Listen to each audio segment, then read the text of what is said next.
Silakan Pak. Terima kasih Dr. Krisna, orang tua saya. Saya hormati para guru besar, para teman sejawat. Assalamualaikum warahmatullahi wabarakatuh. Izinkan pada pagi ini saya sedikit sharing tentang upgrade, make better, and smart intensification with fixed ratio kombinasi glargine insulin dengan lexenatide. Terima kasih kepada pihak Sanofi Aventis yang telah membawa saya berbicara di sini. Saya bangga sekali menghadiri acara yang sangat baik ini. Saya buka lagi slide saya dengan menampilkan natural history dari diabetes tipe 2, dan yang perlu ditekankan adalah intervensinya. Kalau kita lihat gambar ini, harusnya dia sesuai dengan waktu. Artinya tidak ada pasien DM tipe 2 yang tanpa penambahan dosis, tanpa penambahan obat seumur hidup.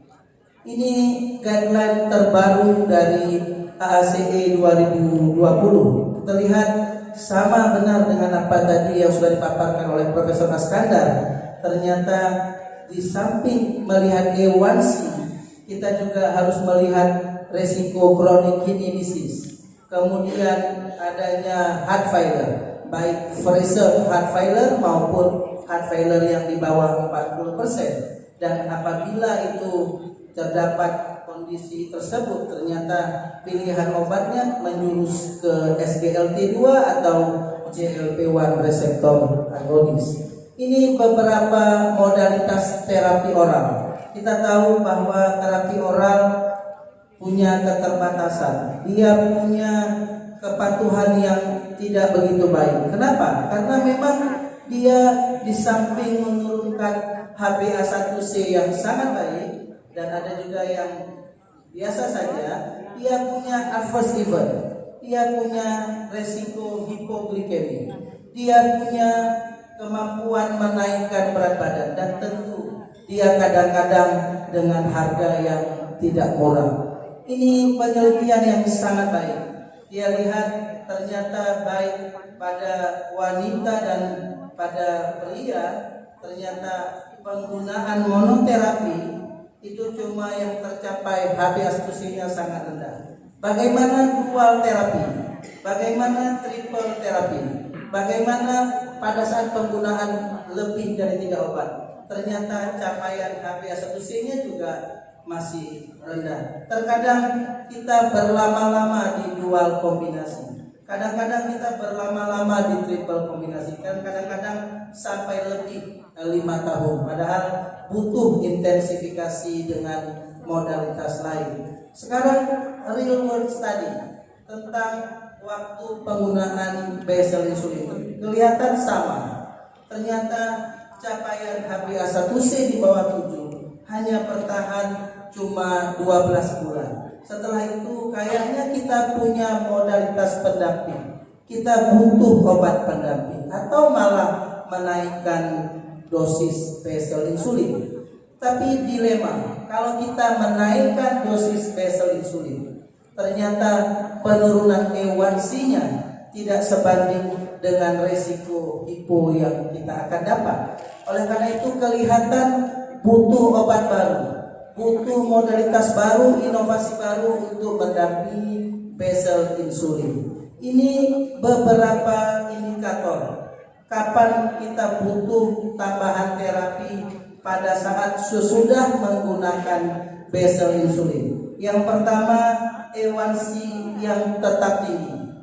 Yang kedua, punya persisten postprandial yang tetap tinggi. Yang ketiga, dengan normal fasting plasma glucose. Kemudian kadang-kadang dia dengan nocturnal hipoglikemi. Kemudian basal insulin yang digunakannya sudah lebih besar dari 0,5 unit per kilogram berat badan. Dan yang terakhir, ada selisih antara kadar gula darah waktu tidur dan sebelum sarapan lebih 55. 4 inilah yang jadi indikator kayaknya butuh tambahan terapi pendamping pada basal insulin. Ini yang menarik, satu studi yang menggunakan weight base, dia dia nilai apa pandangan pasien menolak basal bolus terapi. Ternyata studi ini menggambarkan ternyata jumlah suntikan yang banyak kayaknya jadi alasan terbesar menolak, di samping adanya kesulitan lain pada basal bolus, sehingga menjadi alasan kenapa tidak melakukan intensifikasi dengan basal bolus. Ini saya pikir sering kita lihat adanya keterlambatan intensifikasi, adanya keterlambatan agresif terapi ternyata membawa pengaruh yang jelek. Terjadi peningkatan miokard infark, terjadi peningkatan stroke, terjadi peningkatan heart failure, dan ternyata inilah jadi bukti bahwa blood glucose not just the number but beyond. Karena memang bukan cuma angka, dia punya efek yang merusak baik dari stroke, jantung, dan ginjal. Ini modalitas inovasi. Kita lihat saat ini ada banyak inovasi. Yang pertama tadi sudah pagi kita utarakan, ada fixed co-formulation, dan sekarang adalah fixed rasio kombinasi.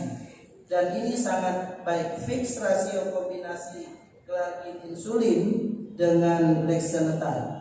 Sekarang bagaimana posisi di guideline?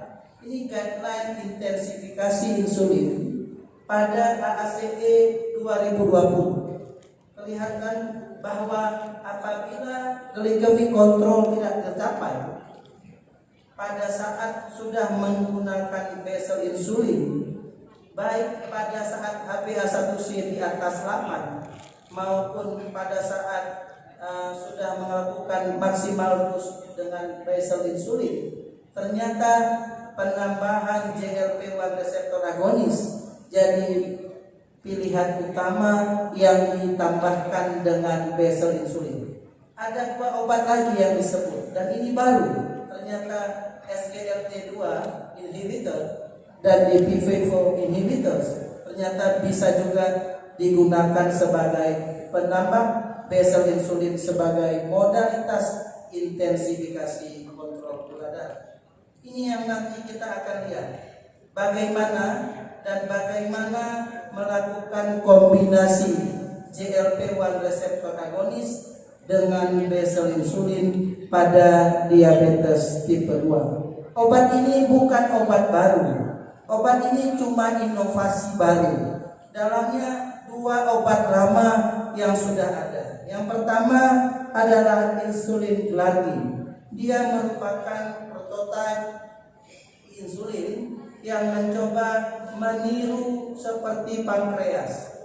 Dia membuat kadar gula darah di antara makan tetap baik. Dia membuat gula darah pada malam hari tetap baik.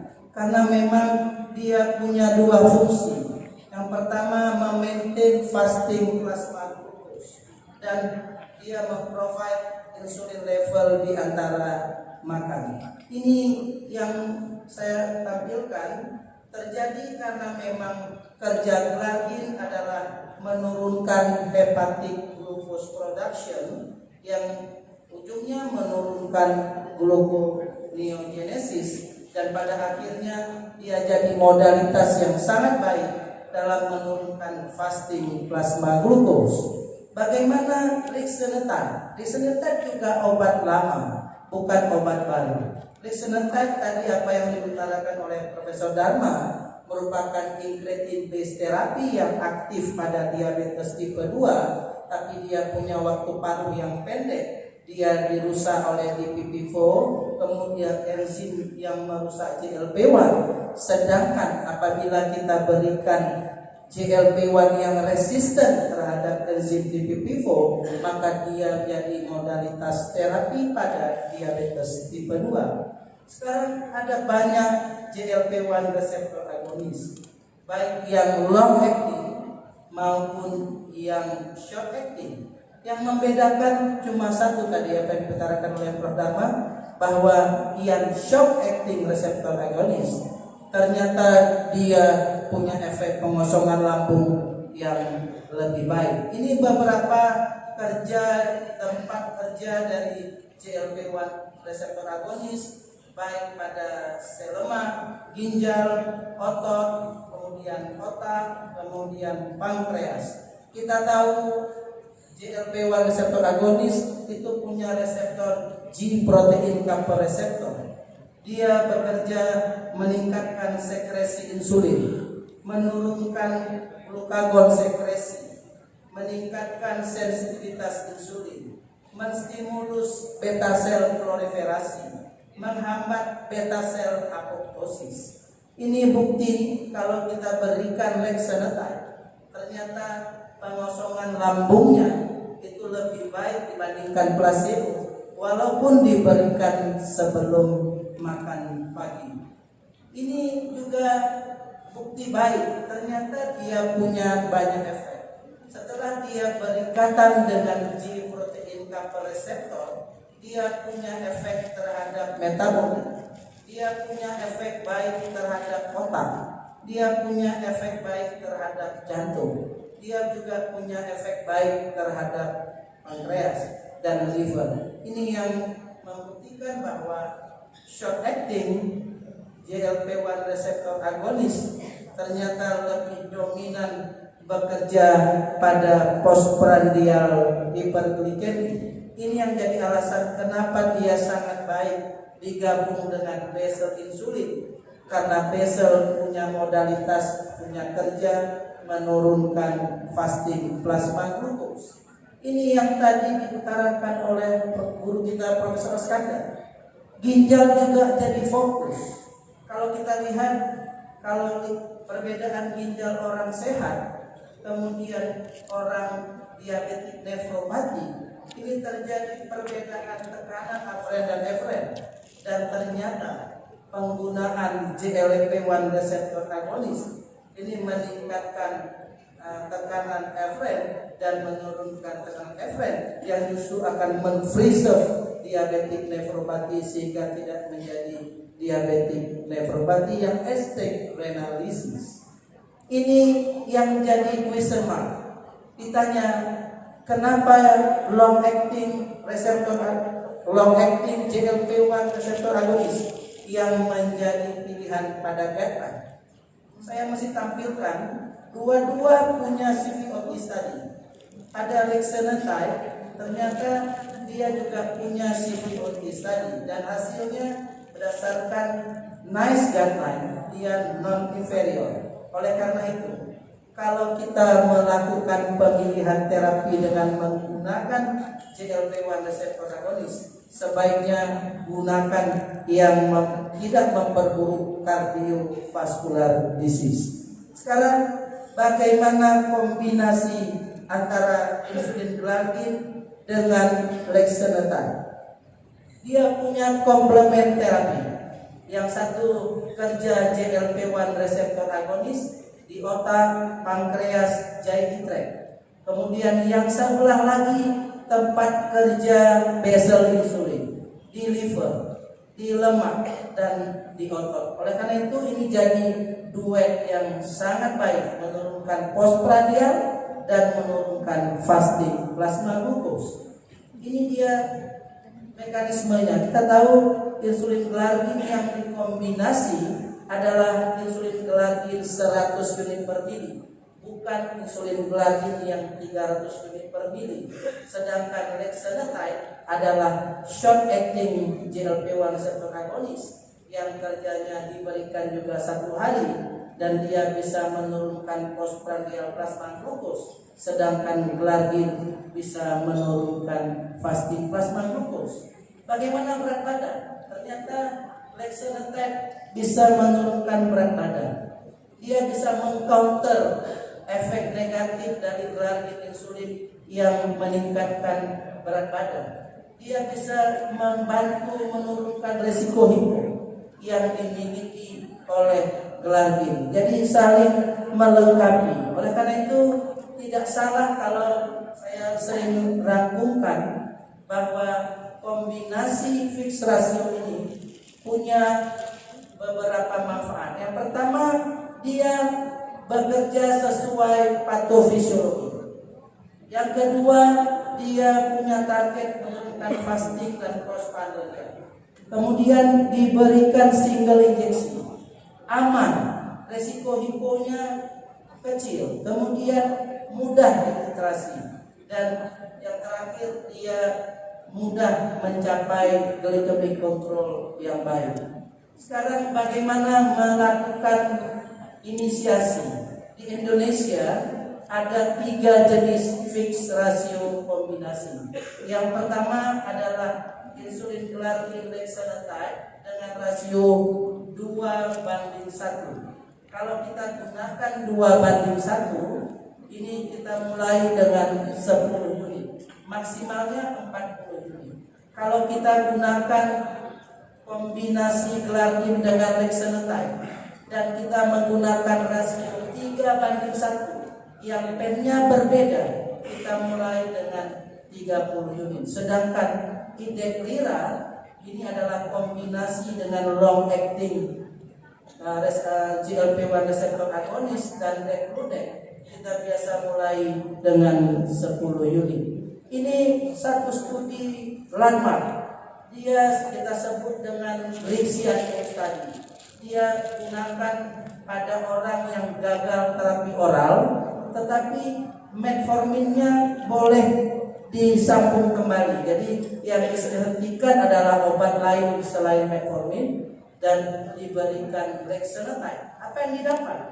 Ternyata fasting plasma glucose ini sama baik antara yang menggunakan hilartriksi dengan yang menggunakan glargine. Sedangkan postprandial kelihatan lebih baik memang Lixi saja, tapi yang hilartriksi lebih baik dan lebih baik dibandingkan glargine. Bagaimana penambahan berat badan? Kelihatan penambahan berat badannya berbeda bermakna. Ternyata pada kelompok yang menggunakan hilartriksi ini terjadi penurunan berat badan, dan memang tidak sebaik yang menggunakan Lixi saja. Bagaimana efek samping? Kelihatan efek sampingnya juga tidak begitu besar, baik hilartriksi dibandingkan dengan kelompok yang menggunakan glargine dan yang menggunakan lexenatide. Ini subanalytic study, data baru. Kelihatan kalau digunakan pada A1C di bawah 8, ternyata penurunan A1C-nya cukup baik pada kelompok hilartriksi. Sama baik dengan kalau digunakan pada HbA1c di atas 8. Kemudian pada durasi diabetes, pada durasi yang di bawah 7 tahun juga ternyata penurunan HbA1c-nya lebih baik juga pada kelompok yang menggunakan hilartriksi dibandingkan glargine saja dan lexenatide saja. Bagaimana durasi yang di atas 7 tahun? Dia juga ternyata lebih baik pada kelompok yang menggunakan hilartriksi dibandingkan pada kelompok yang menggunakan glargine saja dan lexenatide saja. Ini yang menarik. Kita pikir obat ini semula untuk yang berat badannya obes. Ternyata tidak. Pada BMI yang di bawah 30, ternyata penurunan A1C-nya juga cukup baik pada kelompok yang menggunakan hilartriksi. Sama baik dengan pada kelompok yang BMI di atas 30. Ternyata hilartriksi juga sangat baik. Ini Rixian L study. Dia adalah kelompok studi yang memberikan hilartriksi pada DM tipe 2 yang tidak terkontrol dengan basal insulin. Apa hasilnya? Ternyata kalau lihat perbandingan fasting plasma glucose memang tidak ada perbedaan bermakna. Sedangkan kalau melihat postprandial dan melihat penurunan berat badan, ternyata hilartriksi lebih baik dibandingkan glargine saja. dan efek sampingnya juga kelihatan tidak begitu besar, baik hipo, baik efek mual maupun efek-efek lain dibandingkan kelompok yang menggunakan glargine saja. Ini cardiovascular outcome trial. Tadi saya tekankan bahwa ini bukan obat baru. Ini hanya inovasi baru menggabungkan dua obat lama. Glargine yang punya study origin study dan lixisenatide yang punya ELIXA study, sedangkan fixed ratio ini tidak menjalani cardiovascular outcome trial, tapi origin study dan ELIXA study menjawab cardiovascular outcome trialnya sangat baik. Ini slide kesimpulan dari saya. Ini adalah paradigma baru bagaimana menerapi pasien diabetes. Yang pertama, sebaiknya terapilah sesuai dengan fisiologi supaya pasien benar-benar pada kondisi yang fisiologi. Kemudian lihat clinical effect dari beberapa modalitas terapi. Dan yang terakhir, lihat outcome trial, baik pada cardiovascular outcome trial, baik pada renal trial maupun pada heart failure trial. Dan jangan lupa, pasien tetap jadi center dari pengobatan kita. Ini mungkin slide saya yang terakhir. Terima kasih kepada panitia, pada guru-guru saya, pada teman sejawat. 2 hari saya berhadir di sini. Lebih kurang saya mohon maaf. Wabillahi taufiq wal hidayah. Assalamualaikum warahmatullahi wabarakatuh. Terima kasih kepada yang telah memberikan pencerahan pada kita pada siang hari ini. Kalau bisa saya simpulkan bahwa ternyata glargine ini merupakan suatu obat yang sesuai patofisiologi, dengan patofisiologi pekerjaan sesuai dengan patofisiologi, dapat menurunkan fasting dan postprandial dan cukup aman. Dan saya kira banyak yang bisa kita diskusikan. Saya kira masih bisa kita 1 atau 2 pertanyaan untuk kedua pembicara. Sudah datang Prof. Dharma, Dr. Hendra, silakan. Tolong panitia supaya